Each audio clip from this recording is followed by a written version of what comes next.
ආයුබෝවන් traditional foods and agro YouTube channel එකට ඔයාලව සාදරයෙන් පිළිගන්නවා. ඉතින් අද මම මේ වීඩියෝ එකෙන් ඔයාලට කරන්න බලාපොරොත්තු වෙන්නේ අපේ දේශීය වැල්වල ප්‍රභේදයක් වන කුකුලල වලින් කොහොමද කිරි ටොපි එකක් හදාගන්නේ කියලා.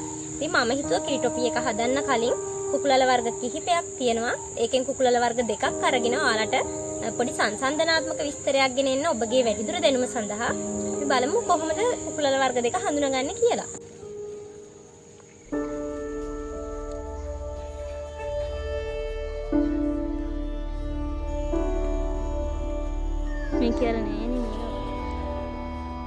කුකුලල වර්ග දෙකක්. එතකොට මේ තියෙන්නේ රැවුල් කුකුලල කියන එක.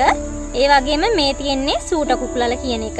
බැලූ බැල්මට මෙම කුකුලල වර්ග දෙකේම පත්‍ර එක සමාන නිසා අපිට හඳුනා ගැනීම ටික අපහසු වුණත් අපිට මේක අලෙන් හඳුනා ගැනීම පහසුයි. මොකද ඔබට පේනවා ඇති රැවුල් කුකුලලයේ අලය පුරාම සිහින් කෙඳි දැක ගන්න පුළුවන් මේ ආකාරයට. අලේ පුරාම විහිදුණු සිහින් කෙඳි රාශියක් දැක් ගන්න පුළුවන්. නමුත් කුකුලල සූට කුකුලල එක ගත්තම ඒකේ කලාතුරකින් තමයි මේ විදියට කෙන්දක් දෙකක් ඈතින් පිහිටලා තියෙන්නේ. ඒ නිසා අපිට රැවුල් කුකුලලයි සූට කුකුලලයි මේ විදියට අලෙන් හඳුනා ගැනීම පහසුයි. අද අපි හදන්න යන්නේ රැවුල් කුකුලල වලින් තමයි ටොෆි. මේ තියෙන්නේ සෝදා පිරිසිදු කරගත් රැවුල් කුකුලල ටික. අපි රැවුල් කුකුලල් ටික තඹගෙන මේ පිටත පොත්ත ඉවත් කරලා අල පොඩි කරගන්න ඕනි ටොෆි එක හදන්න. අපි මෙහිදී ගොඩක් මතක තියාගන්න ඕනි කරුණක් තමයි අපි මොනවා හරි අල වර්ග වලින් ටොෆි එකක් හදනවා නම් එදින ගෙලවූ අල අපි මේ සඳහා ලබා ගන්නේ නැහැ. මොකද එම අලවල ජල ප්‍රමාණය වැඩි නිසා රස අඩුවක් වෙන්න පුළුවන්.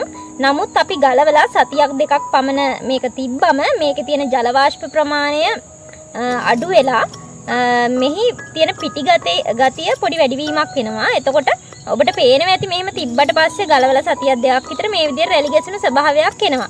ඒතර අපි මේ අවස්ථාවේ තමයි මේක ටොපි එකක් හදන්නේ යොදාගන්නේ. මොකද මේකේ අඩංගු වෙලා තියෙන ජල ප්‍රතිශතය අඩු වෙලා තියෙන නිසා. මේ තියෙන්නේ අපි කුකුලල් ටික තම්බල පොතු ඉවත් කරගත්තට පස්සේ එතකොට අපි කිරි ටොපි එක හදනකොට ඒ හා සමාන පරිමාවක් සීනි සහ පොල් අරගන්නවා. අපි මුලින්ම කරන්න ඕන අපි තඹගත්ත කුකුලල ටික පොල් එක්ක එකට බ්ලෙන්ඩ් කරගන්න එක.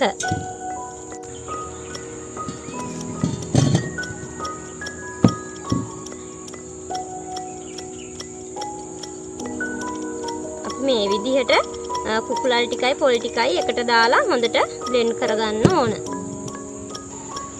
මේ තියෙන්නේ අපි බ්ලෙන්ඩ් කරගත්ත කුකුලල ටිකයි පොල් ටිකයි. ඒතර අපි කුකුලලයි පොළුයි එකට දාලා බ්ලෙන්ඩ් කරගන්නකොට බ්ලෙන්ඩ් වෙන්නේ නැහැ වගේ නම් ඔයාලට පුළුවන් මේකට උණු වතුර ස්වල්පයක් එකතු කරගන්න. ඊට පස්සේ අපි මේක නන් ස්ටික් පෑන් එකකට තමයි එකතු කරගෙන තියෙන්නේ. ඊට පස්සේ අපි මේකට අපි අරන් තියාගත්ත සීනි කොටස එකතු කරලා හොඳට කලවම් කරගන්න ඕන.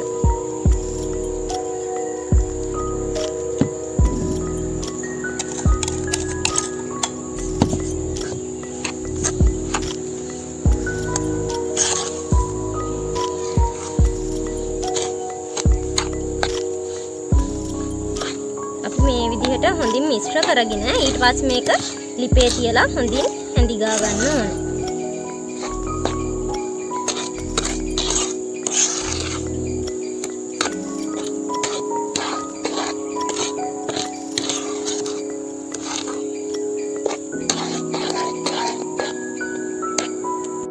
මේ තියෙන්නේ අපි ලිපේ තියාගත්ත මිශ්‍රණය. ඉතින් ඔබට මේකට පාටක් එහෙම එකතු කරගන්න ඕන නම් ගොඩක් මේ කඩේ තියෙන කලරින් වගේ දේවල් නෙවෙයි අපිට පුළුවන් මේකට ස්වභාවික පාටක් එකතු කරගන්න. බීට් යුෂ වගේ දෙයක් ගන්නත් පුළුවන්. එහෙම නැත්නම් සීනි කැරමල් කරලා ගන්නත් පුළුවන්. මම මෙහිදී භාවිත කරන්නේ නිල් කටරොඩු මල් වල යුෂ තමයි මේකට වර්ණයක් ගන්න භාවිත කරන්නේ. ඉතින් අපි බලමු කොහොමද කටරොඩු මල් වල යුෂ අරගෙන මේකට පාටක් එකතු කරගන්නේ කියලා. මේකෙදි මම කරන්නේ උණු වතුර වීදුරුවක් ගත්තා. කටරොඩු මල් ටික අපි මෙතෙන්දි මම උණු වතුර වීදුරුවක් අරගෙන කටරොඩු මල් වල පෙති ගලවලා මේ විදිහට වතුරේකට දාලා සෝදගෙන තිනවා. මොකද කටරොඩු මල් ඇතුලේ සත්තු වගේ ඉන්න පුළුවන්. අපි මෙහෙම සෝදාගත්ත මල් ටික මෙහෙම උණු වතුරේකට දාලා විනාඩි 2-3ක් තිබ්බට පස්සේ අපිට මේකේ හොඳ නිල් වර්ණයක් දැක ගන්න පුළුවන්.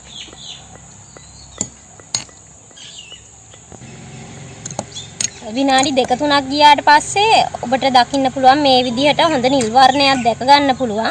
අපි මේ අවස්ථාවේ මේ මල් ටික ඉවත් කරලා මේ වර්ණක සහිත වතුර එකතු කරනවා කිට්ටොපි එකට. අපි මේ විදිහට කිට්ටොපි එකට එකතු කර ගන්නවා.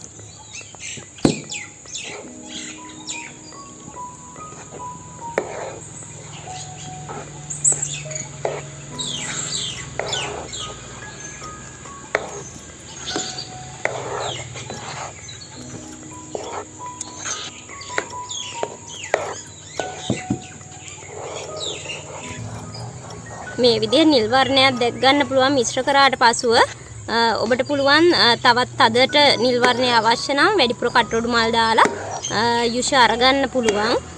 ඒ වගේම ඔයගොල්ලෝ කුකුලල සහ පොල් එකට දාලා බ්ලෙන්ඩ් කරනකොට ඔයාලට පුළුවන් ඒකට අපි වතුර ස්වල්පයක් එකතු කරනවා නම් ඒ වෙනුවටත් නිල් කට්ටොඩු මල් වල ඉස්මම එකතු කරගන්න අපිට පුළුවන්.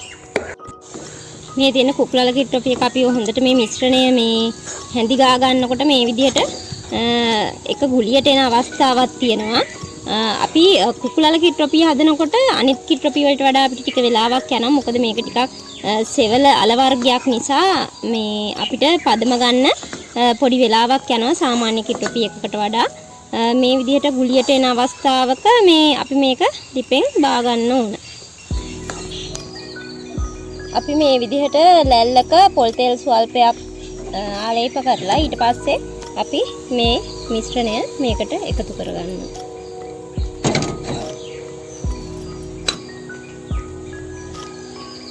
පස්සේ අපි මේක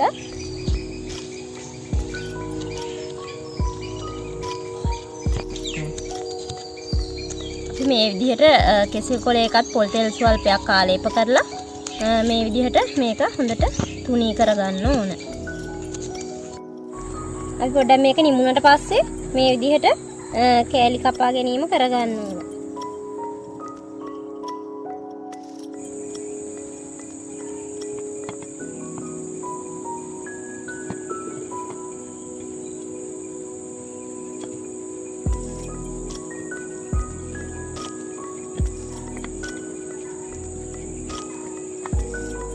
පේනවා ඇති හරියට පදම ඇවිත් තියෙනවා මේ ටික වෙලාවකින් බලනකොට මේ විදිහට අපි නිමෙන්න ඇරලා කැපුවට පස්සේ ඉතින් ඒ විදිහට තමයි කුකුලල කිට්ටොපි එක හදාගන්නේ. මේ තියෙන්නේ අපි කුකුලල වලින් හදාගත්තු කිරිටොපි එක.